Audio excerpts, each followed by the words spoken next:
აი აქედან იწყება სრულიად ახალი ერა ჩვენ ცხოვრებაში. საზოგადოება შეხვდა თითქოს რაღაცა ისეთ, რასაც ელოდებოდა.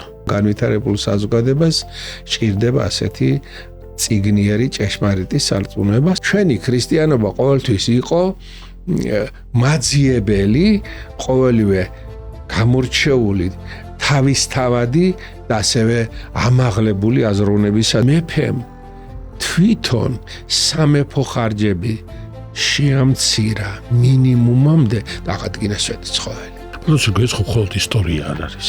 ეს არის რაღაცა ისეთი, რამაც განსაზღვრა იდენტობა. ყველაზე მძიმე პერიოდში აი 1700 წლიანობა არ წყდება. 1917 წლის 12 მარტს აღდგა საქართველოს ეკლესიის ავტოკეფალია. აღარ ვართ მონა, არამედ აზნაური. ეს სიტყვები ახლად არჩეულ კათოლიკოს პატრიარქ კირიონ მეორეს ეკუთვნის. რაზე იდგა ეს ყველაფერი? საქართველო ეკლესიამ შემოიტანა პირველად ეს ტერმინი. საქართველოს მეფე ბაგრატ მესამე.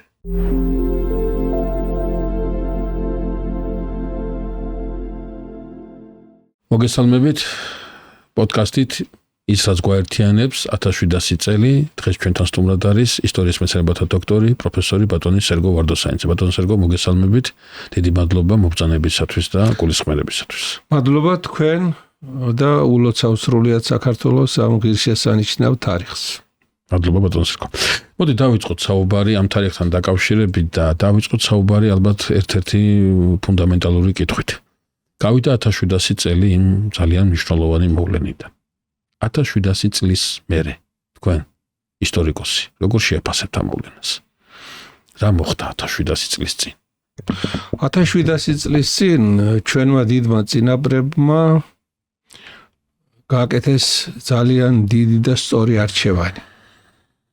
როდესაც ჯერ კიდევ პირველი საუკუნიდან ქრისტიანობა ცალკეული თემების სახით არსებობდა საქართველოში და მოგეხსენებათ ჩვენი ქვეყანა არის სამოციქულო ქვეყანა, ჩვენი ეკლესია არის სამოციქულო ეკლესია და ანდრია პირველწოდებულისა და სვიმონ კანელის სახელს უკავშირდება პირველად სწორედ ქრისტიანობის შემოტანა.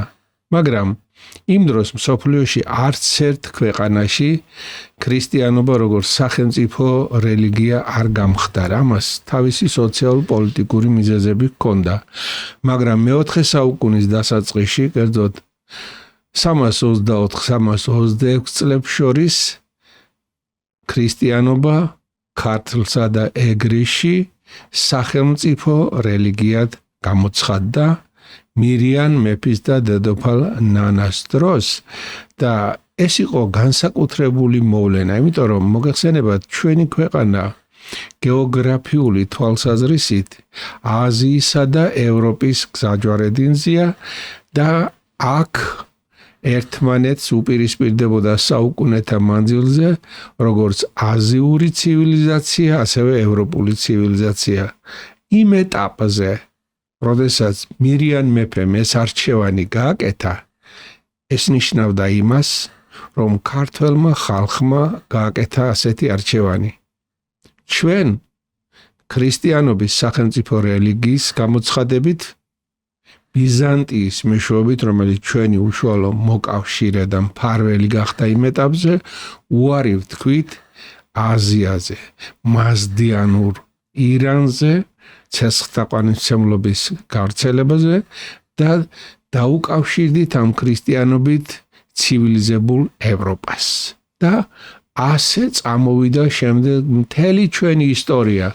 აბა გადავხედოთ ბატონო გიორგი, მთელი ჩვენი ისტორია რა არის? ერთის მხრივ ეს არის ბრძოლა სახელმწიფოებრიობის დამოუკიდებლობისათვის და მეორე მხრივ ეს არის ქრისტიანული ცივილიზაციის, ქრისტიანული სარწმუნოებისათვის და ამ ბრძოლაში ჰქონდა ჩვენ ასე რომ ვთქვათ წარუმატებლობებიც, მაგრამ ძირითადად ჰქონდა წარმატებები.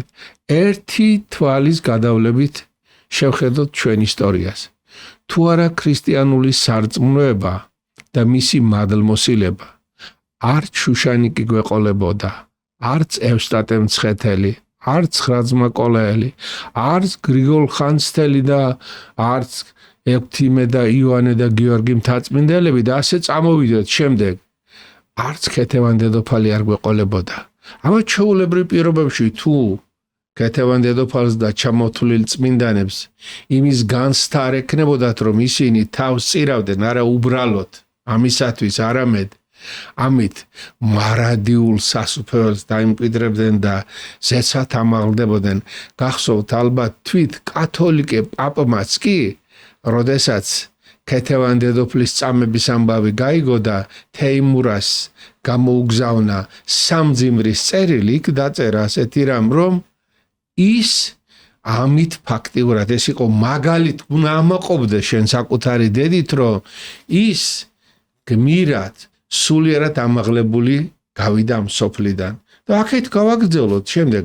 აი თუნდაც მე-20 საუკუნეში ამბროსი ხელაია, ნაზარ ქუთათელი და ბევრი სხვანი იმნაბიც არ გადადგამდნენ, ვერ გადადგამდნენ. აი სარწმუნოება იყო სწორედ ის ზალა, რომელიც აძლევდა ქართველ კაცს სამშობლოსა და თავისი ეკლესიისათვის თავდადების, აი ბიძგს რომ იტყვიან და მიდიოდნენ ისინი. ეს არ იყო, ასე რომ ვთქვათ, გაუაზრებელი თავგანწირვა, გააზრებული იყო და სწორედ ქრისტიანობა მოიტანა. ახლა გადავხედოთ ჩვენს ლიტერატურას, ჩვენს ხელოვნებას, ჩვენს აზროვნების წესს. მიუხედავად იმისა, რომ საუკუნეთა მანძილზე არაერთმა დამყრობელმა უხეშადსა და ჩვენი ისტორიის ბორბალი უკან დაეტრიალებინა, ეს არასოდეს არ გამოვიდა. ჩვენ მაინც ამ ღირებულებათა მატარებელი ერი ვიყავით. აგერ შაჰ-აბასები, აგერ ოსმალები, აგერ შემდგომ თუ გინდათ ბოლშევიკური ათეისტური ხელისუფლება, მაგრამ მოსახლეობის უმრავლესობა შინაგანად დარჩა ქრისტიანული სარწმუნოების ერთგული და იმ ფაქიზისულისა, რასაც ეს სარწმუნოება აძლევდა და აძლევს ადამიანებს. აი 1700 წლის გადასახედიდან რატო ვამაყობს დღეს ნებისმიერი ვინც არ უნდა გააჩეროთ ახალგაზრდა შეიძლება დეტალები არ იცოდეს ამ ისტორიისა, ახლოსაც არ იყოს ეკლესიასთან, მაგრამ ის ამაყობს, რომ ჩვენ მსოფლიოში ვართ ერთ-ერთი უძველესი ერი, რომელმაც სახელმწიფოებრიობის, აი სახელმწიფო დონეზე ქრისტიანობა ერთ-ერთმა უძველესმა მიიღო ბიზანტიის შემდეგ. ეხლა არის ასეთი ვერსიები, რომ თითქოს ჩვენმა მეზობლებმა ყველაზე ადრე მიიღეს მსოფლიოში. ეს ვერსია არ არის გასაზიარებელი ერთი უბრალო მიზეზის გამო, რომ 298 წლამდე აქ კავკასიაში ირანელები ბატონობდნენ.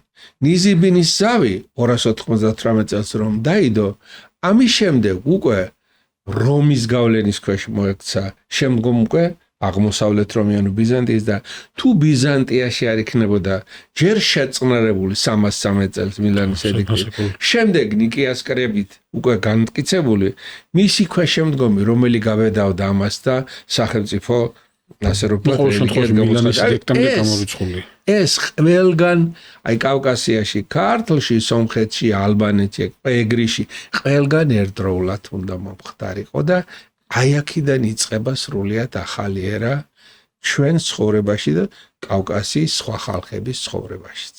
ბატონო, თქვენ ძალიან მნიშვნელოვან დეტალს მიაქციეთ ყურადღება და მინდა ეს განსაკუთრებულად კარგად წარმოვადგინო. როდესაც ჩვენ ქრისტიანობა სახელმწიფო რელიგიად ვაცხადებთ, სხვა ქვეყნებშიც მოხდა. მაგრამ აქ არის რაღაცა თავისებურება. ჩვენ შემთხვევაში არის რაღაც სხვანაირობა და ეს თავისებურება გვიჩვენებს, რომ ქრისტიანობა უბრალოდ კი არ ებრძანა ჩვენს ხალხს, არამედ საზოგადოება შეხვდა თითქოს რაღაცა ისეთ, რასაც ელოდებოდა. თითქოს რაღაც საუბარია მისი, ხო? აი ეს რა არის, რა ისტორიული ფონი შეიძლება იყოს, რა როგორ შეიძლება ეს აღვხსნათ, რომ თქვათ ამ ქრისტიანობის მიღების უკან არ არის სისხლი, არ არის დევნა, არ არის ძალადობა და არ არის სახელმწიფოსაგან თავს მოხოვული რაღაცა ისა შეთავაზება. ეს რაღაც ძალიან წმინდანინოს ცხოვრება გვეუბნება ამის შესახებ. მოგეხსენებათ წმინდანინოს ცხოვრების ერთ-ერთ რედაქციაში აღწერილია, როდესაც წმინდანინო შემოდის და წლების მანძილზე ის არის მცხეთაში მაღლოვან საშინა და აქ ახდენს ის სასწაულებს და კურნავს ადამიანებს ერთის მხრივ და მეორეს მხრივ ამსხრებს იმ კერპებს, რომლებიც წარმართობასთან არის დაკავშირებული არა და ხალხი ამას ჩვეულებრივად არ აღიქვამს, ამას აღიქვამს როგორც ღვთისნებად და მიყვება. კიდეც ამას და თვითონ მოსახლეობის დიდი ნაწილი რომ ამას უკვე ასე რომ თქვა იღებს როგორც თავის არწმუნოებად ეს ჩანს სწორედ წმინდანინოს ცხოვრების სხვადასხვა რედაქციაში. შეიძლება იყოს იქ გადაჭარბებაც რაღაცები შეიძლება შელამაზებულად მოგვიჩვენოს, მაგრამ რეალობა ეს არის უკვე რომ იმ თავითვე მოსახლეობა დაბალ ფენებში ქრისტიანობა თანდათან იკვლევს გზას და ამას ასევე ხელს უწყობს წმინდანინოს მისიონერული საქმიანობა. მოგეხსენებათ მან თითქმის მთელი საქართველოს მთიანეთი მოიარა და ხალხში ამ ჭეშმარიტი სარწმუნოების მადლი განაფინა და საზოგადოება არის ამ დროს ამის საზოგადოება მზად რომ ყოფილიყო თქვა პირველ საუკუნეში მაშინ გამოცხადდებოდა, მაშინ მიიღებდნენ. არა, მეოთხე საუკუნეშია ეს და ამას საერო ისტორიკოსები ასევე სოციალურ მომენტებსაც უკავშირებენ. ადრეული ფეოდალიზმი შემოდის ამ პერიოდისათვის, საზოგადოება უფრო განვითარებულია და ამ განვითარებულ საზოგადოებას ჭირდება ასეთი წიგნიერი ჭეშმარიტი სარწმუნოება. ასე მოხდა ბიზანტიის იმპერიაშიც, ასე მოხდა სხვა ქვეყნებში. ქრისტიანობა იმ ეტაპზე არც ერთ იმ ქვეყანაში არ გამოცხადებულა სახელმწიფო რელიგია და არ გავრცობილა, რომელიც ჩამორჩენილი იყო და ჯერ კიდევ ასე რომ ვთქვათ, პიროყოფილი ველური საზოგადოების დონეზე იყო. განვითარებული ქვეყნების რელიგია იყო და ჩვენც იმ განვითარებულ ქვეყანათა ჯგუფში ვიყავით ამ დროისათვის. ამას ადასტურებს, რომ შემდგომ ძალიან ბევრი ტაძრები, ჯვრები აღიმართა და იმის ნიშნად, სიმბოლოდ, რომ ქრისტიანობა უკვე დამკვიდრდა როგორც დასავლეთ, ასევე აღმოსავლეთ საქართველოში. ბატონო სერგო, რატოა საინტერესო ისიც გარდა ამისა ეს ყველაფერი რომ ქრისტიანობა, როდესაც ჩვენ ქრისტიანობა გამოვაცხადეთ, ეს ხომ მარტო რელიგიის დეკლარირება არ იყო, ეს არის აზროვნების ფორმის მიღება. ცვლილება და ძალიან სერიოზული. ამას მინდა, ამ კუთხით მინდა ხაზი გაუსვენ, რომ ჩვენ მარტო კი არ გამოვაცხადეთ, რაღაცაზე ვთქვით უარი და რაღაცაზე ვთქვით თანხმობა.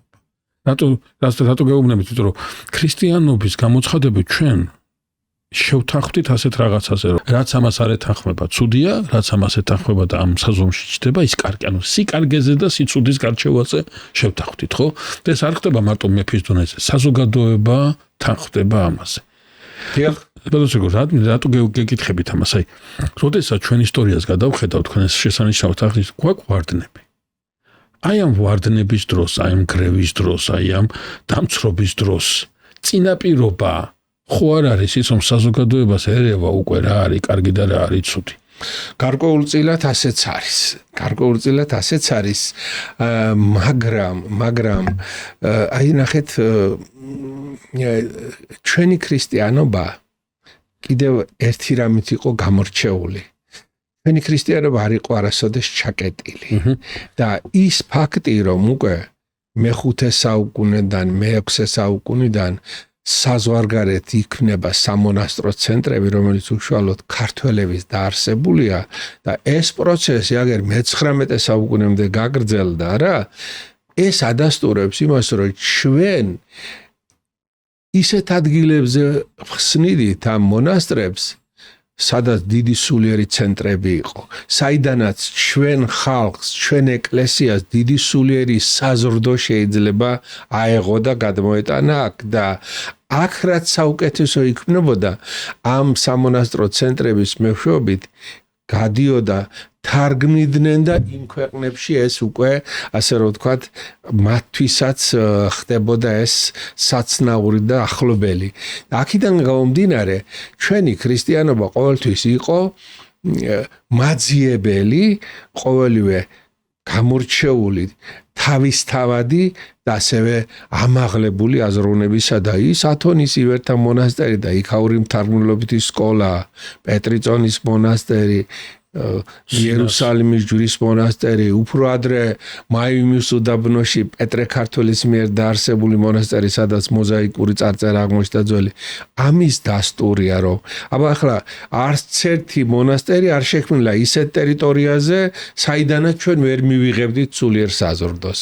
აი ეს რასაკვირველია ჩვენ აზროვნებაზე მოქმედებდა, მაგრამ რასაც თქვენ ბრძანებთ, რომ ჩავარდნები, რასაკვირველია, ამაზე დიდ გავლენას ახდენდა მაინც გარე ფაქტორები. ეხლა წარმოიდგინეთ თქვენ ავიღოთ თუნდაც დავითისა და თამარის ეპოქის შემდეგ მონღოლების შემოსვლა. ესენი არიან მომთაბარე ველური ტომები, რომლებიც რაღაც ნაბდებისაგან გამოკერილ კერპებს სცემენ თაყვანს, რომელთათვისაც ცხენის თავლად გამოდგება სვეტი ცხოველი, ალავერდი თუ გელათი და ასეთი ჩავარდნები ჩვენ არაერთი გქონდა.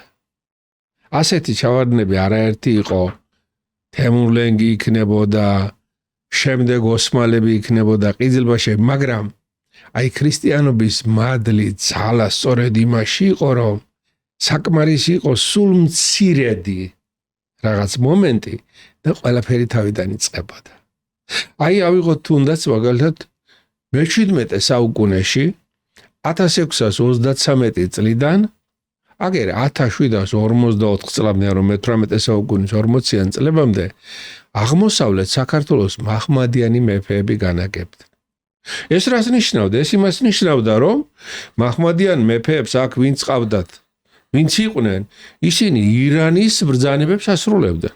და ირანი ახლა ქრისტიანობა შეუწყობდა ხელს, მაგრამ საკმარისი იყო სულ მცირედი რაღაც შესვენება, რაღაც კომპრომისი ვთქვა, ავიღოთ, როცა გიორგი მე-11 შეუთანხმდა ირანის ხელისუფლებას, რომ ქართველთა ჯარი დაიცავდა ირან-ავღანეთის საზღვარს. ოღონდ აქ შედარებით სიმშვიდე ყოფილიყო, გადასახადები შეემსუბუქებინა და ქრისტიანებისათვის ასე რომ ვთქვათ, მეტი თავისუფლება ყოფილიყო. ეს მომენტი როგორ გამოიყენა ვახტანგ მეექვსემ, რომელიც ჯანიშინი იყო. სტამბა გახსნა. ძველი და ახალი აღთქმის წიგნები დაბეჭდა, ვეფხისტყაოსანი დაბეჭდა თავისი კომენტარებით და ბევრი რამ ეკლესიები, სადაც დანგრეული იყო შეაკეთე. აი სულ მცირე მონაკვეთი, სულ მცირე პერიოდი, არა? ანუ ასეთი მომენტები, როგორც კი გამოჩნდებოდა ხოლმე, ისევ ყველაფერი თავიდან იწყებოდა. ასე იყო აგერ კომუნისტების დროსაც. ეკლესია ჩვენი დედა ეკლესია განსვენებული პატრიარქ ილია მეორის გაპატრიარქების დროს რა არის? 50 სამლოცველო სახლი და მოქმედი ეკლესია 70 სასულიერო პირი. ახლა გადავხედოთ დღევანდელი ვითარება, როგორც კი ოდნავ კი მიეცა შესაძლებლობას ეკლესიას და რასაკვირველია მის უწმინდესობას განსვენებულ პატრიარქს. რა მოხდა? 2600-ზე მეტი ეკლესია, მონასტერი, 3100-ზე მეტი სასულიერო პირი. ანუ ეს მაგალითები რაზე მეტყველებს? ეს მაგალითები მეტყველებს უჭირს, უკიდურესად უჭირს ქვეყანას. ახლა აგერ ეს გადმოვედი მე მე-20 და 21 საუკუნეზე, მაგრამ გადავიდეთ იქ თემურლენგმა დააქცია სვეტი ცხოვლის გუმბათი. თემურლენგი 1403 წლის შემდეგ აღარ შემოსულა საქართველოში. მოდის 1412 წელს ალექსანდრე დიდი მეფე და რა არის ახლა მისი მთავარი საზრუნავი? სვეტი ცხოველი. გადასახადი დააწესა. იმდენად გაღატაკებული და გაუბედურებულია ხალხი, რომ გადასახადის გადახდა არ შეუძლია და მეფემ თვითონ სამეფო ხარჯები შეამცირა მინიმუმამდე და აღადგინა სვეტი ცხოველი. და სვეტი ცხოველმა მერე უკვე აღდგენა სვეტი ცხოველი უკვე. დიახ. აი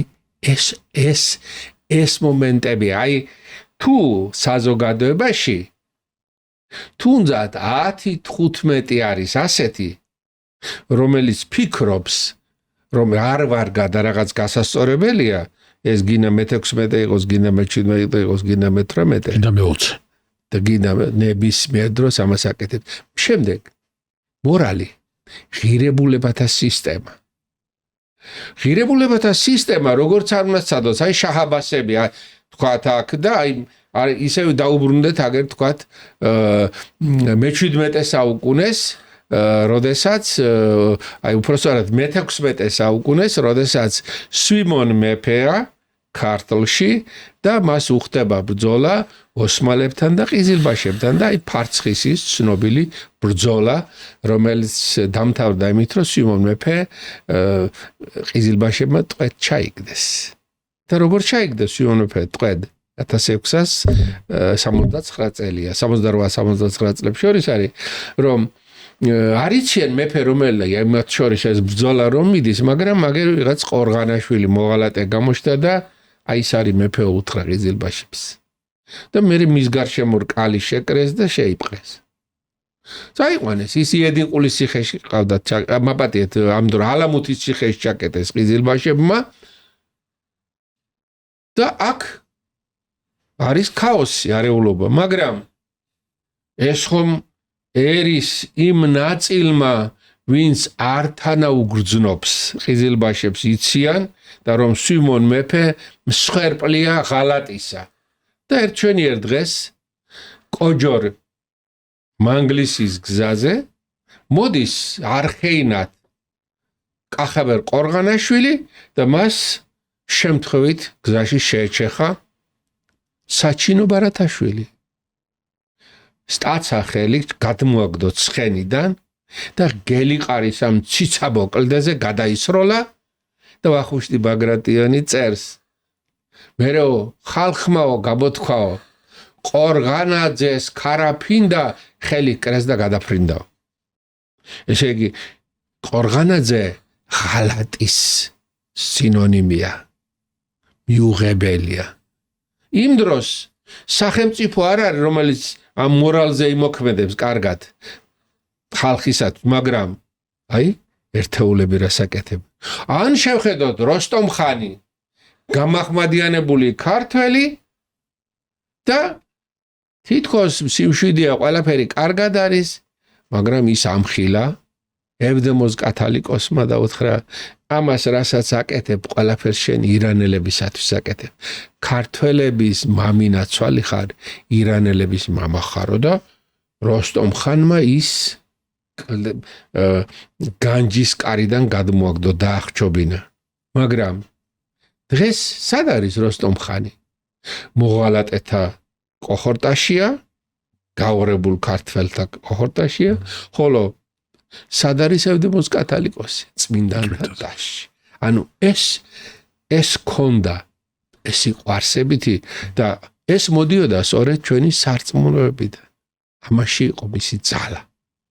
და შეიძლება არ ყავდა იმ დროს მქადაგებელნი, მაგრამ იმდენად დიდი იყო ამის ძალა და ხალხში ამის სიყვარული, რომ ამ მორალით ცხოვრობდნენ. პროცესი ეს ხო მხოლოდ ისტორია არ არის. ეს არის გაკვეთილი, ეს არის რაღაცა, რაც სახელმძღვანელოა ხვალინდელი დღისათვის. ჩვენ აქ არ გვაქვს საუბარი მარტივად რაღაც კონფესიურ სივრცეში, რაღაცა რელიგიის არჩევას. ეს არის რაღაცა ისეთი, რამაც განსაზღვრა იდენტობა. კი ბატონო. მე რატო უსვამ ახლა ამას ხაზს და ეხლა ძალიან საინტერესო საკითხი მინდა მაინც თქვენთან დავძრა. როდესაც ჩვენ საუბრობთ, თქვათ იმ ეპოქებზე, მე-17 საუკუნე ახსენ და ასე შემდგომ. ეპოქა მაინც თავის საშვება და ეპოქა რელიგიურია, სახელმწიფო კონფესიურია და ასე შემდგომ და ასე შემდგომ. სულ ცოტა ხნის წინ ჩვენ ათეისტური წნეხი გამოვიარეთ. ეს ცოტა სხვა მოვლენა. ეს თავის ხრივ ათეიზმით სუროგატია რელიგიის, თავის თავად ცხადია, მაგრამ სხვა ბოროტებაა მაინც. იმის საერთოდ იდენტობას არამც თუ გიცვლის, არამედ საერთოდ გაქთელას. აი ამ ეპოქაში იმის შენახვა, რამაც 1700 წლოვანი მთლიანობა არ დაარღვია. ვინ შეინახა და როგორ შეინახა ეს პროცესია ძალიან მნიშვნელოვანია, იმიტომ რომ რაღაცნაირად თითქოს და თქვენ დამემოწმებით რაღაცა ეს ათეისტურმა ტალღამ ბევრი, ასე ვთქვათ, მიმდევარი გაიჩინა, ბევრი იდეოლოგი გაიჩინა, ბევრს მოსწონდა ეს ყველაფერი და ეს არ იყო მარტო ძალმომრეობაზე იყო აგებული რაზე, მაგრამ ყავდა მას თავის ხარდაჭერები და ყავდა მას თავის მიმდევრები ჩვენ შორის. მაგრამ არის რაღაც აი ამ ყველაზე მძიმე პერიოდში, აი 1700 წლიანობა არ წყდება. დიახ, აი ჩვენ თუ გადავხედავთ ამ თვალსაზრისით მე-20 საუკუნეს ჯერ ერთი აი დავიწყოთ იმით რომ ილია ჭავჭავაძე როდესაც ბრუნდება პეტერბურგიდან და ბრუნდება იმ საქართველოში რომელსაც აღარ სახელმწიფოებრიობა არ ქონდა მის დროსაც როცა წავიდა აღარ სახელმწიფოებრიობა აქვს და აღარც ეკლესია აქვს დამოუკიდებელი დაბრუნდა და შეხედა საზოგადოებას და რა საზოგადოება შეგვებული ამას ყველაფერს. და აი ილია ჭავჭავაძე საქართველოს მოამბეს დაარსებს და ცისკრელებს რომლებსაც ასე რომ ვთქვათ თვითკმაყოფილება ჰქონდა მამების თაობას გაკენწლავს როგორ ჩვენ ვცვლეთ რუსეთი, მაგრამ არც ერთი ხელობა თქვენი არ გვისწავლია, ჩვენი ქვეყანა მკვდარი თქვენგანა, თქვენებ ჩინებზე და არ გაგვიცვლია. და ააფრიალა დროშა. მამული ენა სარწმუნოება. რაც გულისხმობდა, რომ ხალხში გაეცოცხლებინა სახელმწიფოებრივი თავისუფლების იდეა და ამას რომ გააცოცხლებდა ბოლოს ეს გადაიზრდებოდა მოთხოვნაში და სახელმწიფოებრივი დამოუკიდებლობისათვის ბრძოლაში. მეორე ეს იყო საქართველოს ეკლესიის ავტოკეფალიის აღდგენა და მესამე ქართული უნივერსიტეტის დაარსება. ეს სამი ამოცანა იდგა ილიას თაობის წინაშე და მიუხედავად იმისა რომ უდიდესი წინააღმდეგობების შეხვდა უამრავი ცილის წამება და 1000-ნაირი ჭორმართალი აირიამ ამ ჯგუფის თერგდალეულების მიმართ მე-20 საუკუნის დასაწყისში 1917 წლის 12 მარტს აღდგა საქართველოს ეკლესიის ავტოკეფალია. აღარ ვართ მონა არამედ აზნაური. ეს სიტყვები ახლადარჩეულ კათოლიკოს პატრიარქ კირიონ მეორეს ეკუთვნის. მეორე 1918 წლის 8 თებერვალს ძველი სტილით 25 თებერვალს 25-ია ხო გაიხსნა თბილისის უნივერსიტეტი. მესამე 1918 წლის 26 მაისს გამოცხადდა საქართველოს სახელმწიფოებრივი დამოუკიდებლობა. ამ სამმა მოვლენამ მიუხედავად იმისა, რომ 1921 წლის 25 თებერვლის შემდეგ ქვეყანა ბოლშევიკური რუსული ოკუპაციის ქვეშ მოექცა და ადგილობრივი მარიონეტი ასე რომ ვთქვათ ხელისუფლების წარმომადგენლებით ეს სამი მოვლენა განსაზღვრავდა მთელ მე-20 საუკუნეს. ეხლა როგორ? უნივერსიტეტის იდეა სანამ ივანე ჯავახიშვილი ცოცხალი არსებობს და უნივერსიტეტმა გაამთლიანა საქართველო. დასავლეთი და აღმოსავლეთი. კუთხებად დაშლილი საქართველო კვლავ გაამთლიანა ქართულმა უნივერსიტეტმა, სადაც აჭარიდან, აფხაზეთიდან, სამეგრელოდან, თუშეთიდან, ფშავიდან, იმერ ყველა მთელი ინტელექტუალური საზოგადოება რომ გამოდის, ის კუთხური კი არ არის, ის არის ერთიანი სივრცის ნაწილი. იმ დიდი კულტურისა, რომელიც ჩვენმა ხალხმა შექმნა მთელი საუკუნეების მანძილზე. ეკლესია კათოლიკოს პატრიარქები კირიონი, ლეონიდე ეკლესიური და სახელმწიფოებრივი თავისუფლების იდეოლოგები არიან. ეკლესიური და სახელმწიფოებრივი თავისუფლები. ეს გზა გააგრძელა შემდეგ ამბროსი ხელაია. და მესამე სახელმწიფოებრივი დამოუკიდებლობის იდეა.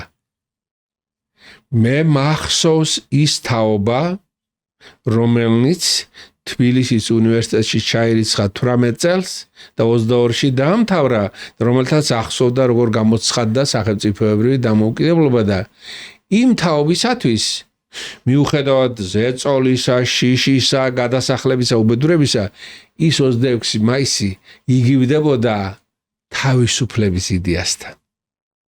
ამით საზრდოობდა მთელი ამ ხნის მანძილზე. მთელი ამ ხნის მანძილზე ეს იყო მასაზრდოებელი მაინც მიუხედავად იმისა, რომ იყო კომუნისტური 1 მაისები, 7 ნოემბრები, ოქტომბრის რევოლუციის წლისთავები და ასე შემდეგ. შინაგანად ის იყო მაინც ჩვენი ხალხისათვის მთავარი და იმასზე იმობდა, იმაზე იყო. აბა ბატონო გიორგი ახლაც ყოფილი ათეისტების ოჯახებიდან ოჯახი არ იყო, სადაც კვერცხი არ იღებოდა. ჩუმად, მაგრამ მაინც იღებოდა. ოჯახი არ იყო, სადაც ბავშვს არ ნათლავდნენ. ოჯახი არ იყო, სადაც მიცვალებულს წესს არ აუგებდნენ. ეს რატომ? ესე იგი, მაინც ჰქონდათ ეს, აი მოყვებოდათ. და აი ეს ასაზრდოებდა ჩვენ ხალხს და ეს აძლევდა მას იმ ძალას, რომ არ გადაგვარებულიყო. ბოლომდე არ გადაგვარებულიყო და აი შეენარჩუნებინა კავშირი იმ წარსულთან, რომელიც აწყოსა და მომავლის, ასე რომ ვთქვათ, საფუძველიც არის. აი ეს იყო არსებითი და მნიშვნელოვანი ჩვენი ერის ცხოვრებაში. რატო ვამბობ, იმიტომ რომ ჩვენ როდესაც ისტორიას ვყვებით, ამას ვაკეთებთ, იმიტომ რომ მომავალმა თაობამ მოისმინოს რაღაცა ძალიან მნიშვნელოვანი. ეს ხო არ არის მარტო ამბების ჩამოთვლა. ხო, ეს არ არის ისტორია. მე როდესაც ჩემ შულს უყვები ისტორიას, მე ამ ისტორიით მას რაღაცას ველაპარაკები, რაღაცას ვასწავლი. აი დღეს ძალიან ხშირად გაიგონებთ ისტორიას, როგორც წარსულ მოვლენას, თითქოს და მისი შეფასებაც ხდება, მაგრამ ხდება ხოლმე ორიენტირება, რომ აი ასეთი დიდი წინაპარი ვყავდა. კი, ის ნამდვილად დიდი იყო. ასეთი წარჩინებული ხედავთავ, კი, ის წარჩინებული ხედავ, მაგრამ რაზე იდგა ეს ყველაფერი? ამის წარმოჩინება არის პრინციპი. პირველ ყოვლისა იდგა ჩვენ სარწმუნოებაზე. აი ეს მინდა ბატონო ეს არის არსებითი. ბატონო გიორგი, ჩვენ მე-9 საუკუნემდე ორი სახელმწიფოებრიობა ქონდა, დასავლურ ქართული კოლხური და აღმოსავლურ ქართული ქართლი, ანუ იბერია და კოლხეთი, ანუ ეგრისი. ამის გამაერთიანებელი სწორედ ეკლესია გახდა. აი არაბთა ბატონობის დასრულების შემდეგ ეკლესიიდან ქართლის საკათალიკოსოში შემავალი სივრციდან, აი ტაოკლარჯეთიდან დავიწყოთ, წამოვიდა ის ფორმულირება, გახსოვთ გიორგი მერჩულის, გრიგოლ ხანძის, დიახ, ქართლად ფრიადი ქვეყანაი აღირაცხების, რომელსაც საშინა ქართული თენითა ზამი შეიწირვის, ლოცველი ყოველი აღესრულების. კი ბატონო, ეს ერთი. მეორე, წინ წამოიწია ის, რაც ისტორიაში ერთგვარად გაფერმკრთალებული იყო. საქართველოს ღვთისმშობლის წილხვედრი ქვეყანა, აქ დაიწყო ამაზე განსაკუთრებული მტკიცებულებები.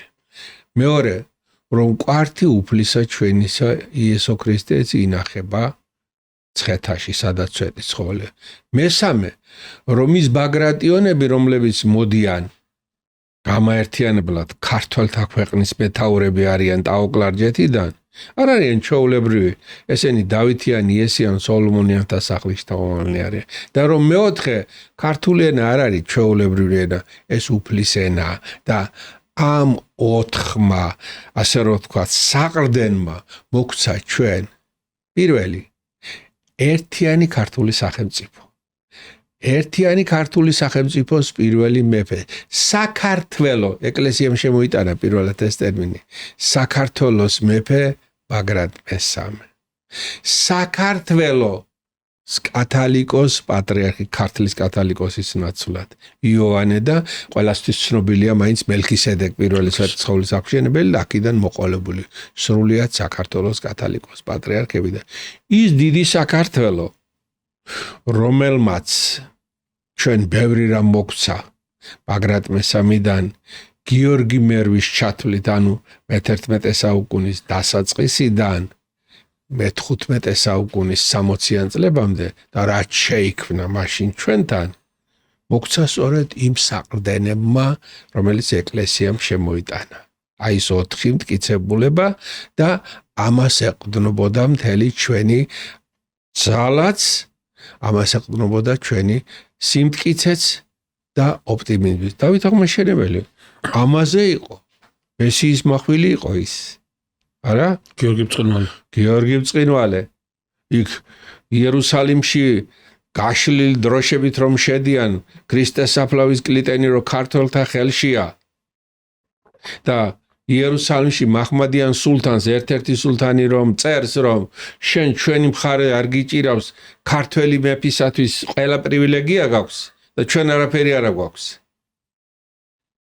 აი ეს ამას ეყრდნობოდა. აი ამ ძალაზე იყო ეს ყველაფერი.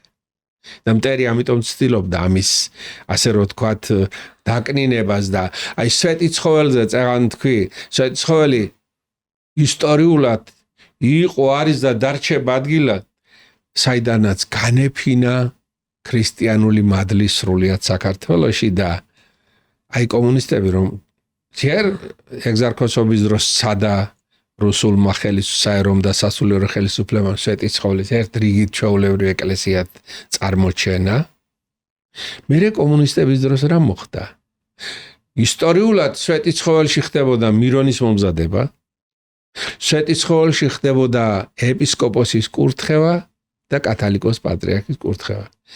ყველაფერი წაგვართვეს ბოლშევიკების დროს განსაკუთრებით და ერთადერთი რაც აი სხვა იზოლებული გახდნენ რომ პატრიარქის კურთხევა ხდებოდა სვეტი ცხოველში. დანარჩენი არაფერი აღარ.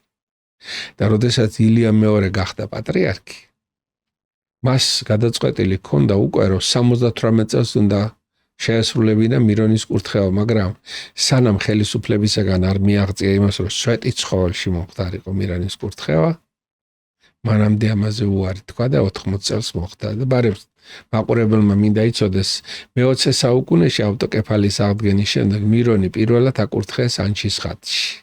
1918 წლის აპრილის 29 მაისის 2 აღდგომასე უწევდა აღდგომის კვირა იყო. მეორედ 20 წელს ეს იყო სიონის ეკლესია. მესამედ 47 წელს ისევ სიონის ეკლესიაში, მეოთხედ 62 წელს ისევ სიონის ეკლესიაში. შემდეგ ილია მეორის დროს ეს იყო 80 წელი, 95 წელი, 2011 და 2016. ყველა ეს უკვე სვეტი ცხოველში მოხდა. პირველი ეპისკოპოსებიც პატრიარქმა ილიამ სიონში აკურთხა. აი მესამე მეოთხე ეპისკოპოსები ესენი იყვნენ უკვე შიო ავალიშვილი და თადეო ზიორამაშვილი და ასე შემდეგ უკვე სვეტი ცხოველში ხდებოდა. ანუ სვეტი ცხოველს დაუბრუნა თავის ისტორიული მისია. ეს ძალიან მნიშვნელოვანი იყო. და სვეტი ცხოველს ემტერებოდა გადამთიელი მტერის და ათეისტური ხელისუფლება. ატომყაც. კი, ეგრე იყო. აი ეს დაიბრუნა და აი ეს იყო ის, რაც ჩვენ ამ ძალას გვაძლევდა და გვაძლევს.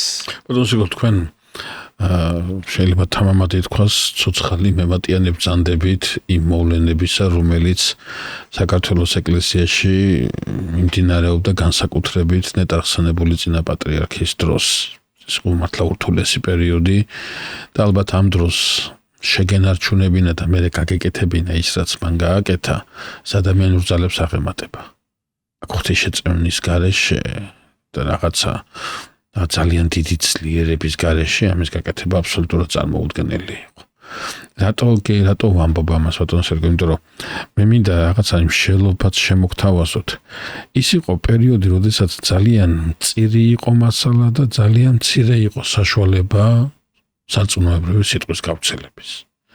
დღეს მასალაც უამრავია, საშუალებაც უამრავია, მაგრამ ვერ ხერხდება მაინც მივაწოდოთ ცოცხალის სიტყვა, ისე როგორც ვთქვათ, თავის დროზე ეს კეთდებოდა. რატომ არის ეგ? ჩემი აზრი გაინტერესებს. რა თქმა უნდა, ეს ჩემი აზრი არ მგონია რომ იყოს აბსოლუტური ჭეშმარიტება, მაგრამ მაინც ჩემს მოგახსენებ. პირველ ყოვლისა იმით უნდა დავიწყო, რომ ის თაობა, რომელთანაც პატრიარქს მოუხდა ურთიერთობა. ეს იყო ორი განსხვავებული აზროვნების თაობა. ერთი თაობა ვინ იყო? ვერიკო ანჯაფარიძის, მარიამ ლორთქიფანიძის და ელენ მეტრეველის და მათი თაობა. უпроსი თაობა რასაკვირველია, ნათელი დაადგეს მათ სულებს. მეორე თაობა იყო უკვე ჩემი თაობა. მაშინ ჩვენ ვიყავით 22-23 წლისანები. ის თაობა უმრავლესობა ათეისტური თაობა იყო. სისტემამ ისე იმუშავა, აი მე გამოვაქვეყნე განსვენებული პატრიარქთან, როდესაც ვერიკო ანჯაფარიძე მიიყვანეს 1991 წელს, მას შვილი გარდაეცვალა. და ვერაფრით ვერ ანუგეშა ვერავინ. და იქნება აი პატრიარქმა და დიალოგში რა შეუბნო, მართლა გწამთო თქვენ რამეო? პატრიარქს ეუბნეო. მართლა შევხვდებიო ჩემ შვილს მეო? აი ეს თაობა, ამ თაობასთან მუშაობა როგორია? ეს თაობა როგორ გინდა დაარწმუნო და როგორ დაარწმუნა ეს თაობა?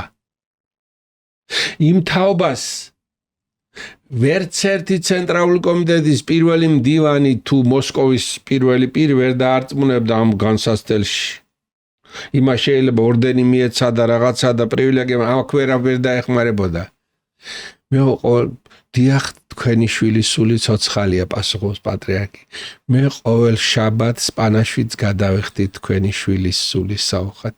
თქვენ მობძანდით ხოლმე ტაძარში. არ ახსოვს ალბათ მსოფლიო ეკლესიის ისტორიას, რომ პატრიარქს შვილგარდაცვლილ მშობელთა ჯგუფი შეეკრიბა, დღესაც გრძელდებეს. აი ამ თაობასთან ასე მივიდა. განსასწელმა მიიყვანა ის თაობა ეკლესიაში. ჩვეულებრივ ისინი არ მივიდოდნენ ეკლესიაში. რაც შეეხებოდა აქეთ თაობას, ჩვენი თაობა, თქვათ. და ცოტა ჩვენზე უფროსები მერე. ჩვენ ის სისტემა, რომელიც სისტემაც გზრდიდა, არ გვაკმაყოფილებდა. სისტემა იყო უკვე, ასე რომ ვთქვათ, კრიზისში და თვით ის იდეოლოგები, რომლებიც ჩვენ იმ იდეოლოგიურ ოპუსებს თავაზობდნენ, თვითონ მათ რო არ ჯეროდათ, ჩვენ ხვდებოდით ამას. და უცებ ჩვენთვის სრულიად ახალი სამყარო გაჩნდა ეკლესიის სახით. და პატრიარქი იყო ის ადამიანი, ვისაც შეძლო მოესმინა ყველა ახალგაზრდისთვის. რამდენად მიუღებელიც არ უნდა ყოფილიყო ის აზრი და ამ გზით მან ის ხელოვნური გაუცხოების კედელი, რომელიც ათეისტურმა ხელისუფლებამ ეკლესიასა და ხალხს შორის წარმოშვა, დაანგრია. და მერე უკვე ახალი ეტაპი დაიწყო. მაგრამ ჩვენი თაობა, ის თაობაც მიუხედავად იმისა, რომ ძალიან კარგად იცოდა იმ თაობამ კლასიკური ლიტერატურა, მუსიკა, ხელოვნება, ყველაფერი, ესეთი ინფორმაციულები არ იყვნენ როგორც შემდეგი თაობები მოვიდნენ. ჩვენ თუ უკრიტიკოთ ვიღებდით იმას, რასაც მოძღვარი გვეტყოდა, მერე მოვიდა თაობა, რომელიც ასე უკრიტიკოთ ყველაფერს არ მიიღებდა და ამას სჭირდებოდა ძალიან სერიოზული ინტელექტუალური მომზადება. მაგრამ ზოგიერთმა სასულიერო პირმა ამის ვინაცვლა დაიჩიარა, ეს არ წაიკითხო, ეს არ წაიკითხო, ეს არ წაიკითხო, ამაზე არ გაძლევ კურთხევად. ამით დაკარგა ის პრევლი.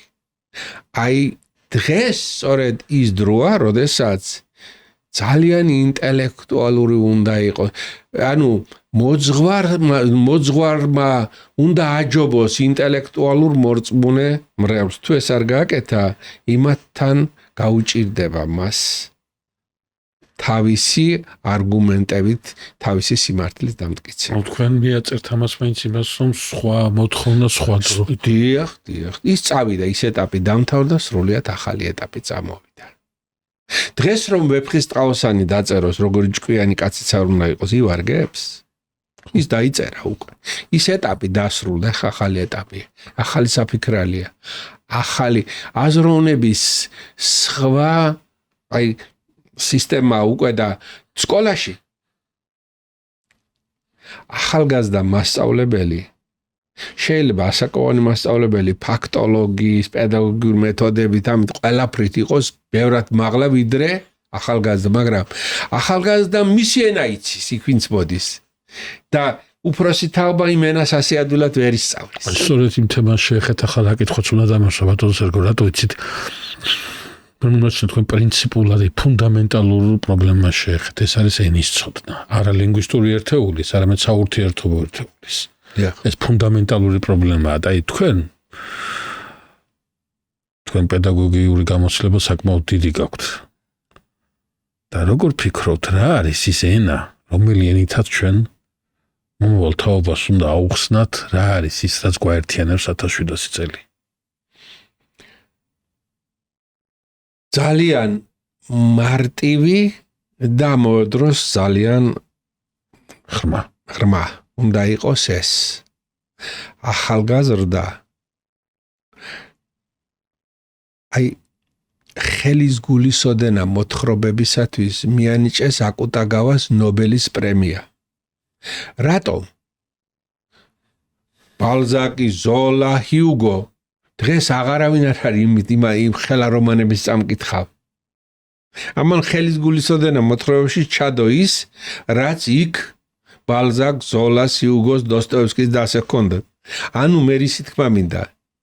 ახალგაზრდას უნდა მისცე მარტივად გასაგებად და მოკლედ ის, რაც ჩვენ დღევანდელ აჩქარებულ ეპოქაში ჭირდება.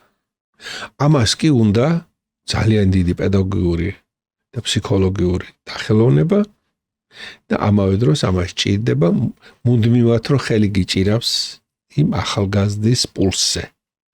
მე მაქვს 48 წლის პედაგოგიური სტაჟი.